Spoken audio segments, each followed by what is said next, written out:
அனைவருக்குமான உரிமையை வழங்கும் அரசியலமைப்பு சட்டம்தான் பாஜகவின் எதிரி என விடுதலை சிறுத்தைகள் கட்சித் தலைவர் தொல் திருமாவளவன் விமர்சித்துள்ளார்.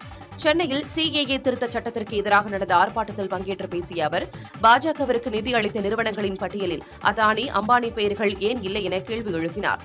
தேர்தல் பத்திரம் விவகாரத்தில் மிகப்பெரிய ஊழலை சட்டப்பூர்வமாக செய்துவிட்டு பிரதமர் பதவியில் மோடி அமர்ந்திருப்பது தார்மீகமா என வினவிய திருமாவளவன், இதற்கு பொறுப்பேற்று பிரதமர் பதவியிலிருந்து மோடி விலக வேண்டும் என வலியுறுத்தினார். RSS சங் பரிவார்களுக்கு காங்கிரஸ் முதன்மையான எதிரி அல்ல, கம்யூனிஸ்டுகளும் கூட அவர்களுக்கு முதன்மையான எதிரி அல்ல, திமுக முதன்மையான எதிரி அல்ல, விடுதலை சிறுத்தைகள் கட்சி முதன்மையான எதிரி அல்ல.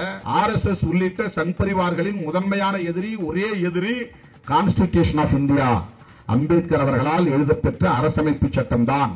ஒரு 30-35 கம்பெனி தான் இதுல நன்கொடைகள் தந்திருக்கிறாங்க. அதுல பேரை படிச்சு பார்த்தா ஒரு இடத்த கூட அதானி பேர் இல்ல, அம்பானி பேர் இல்ல. ஏன் அதானி, அம்பானி பிஜேபிக்கு நன்கொடை கொடுக்கவில்லை?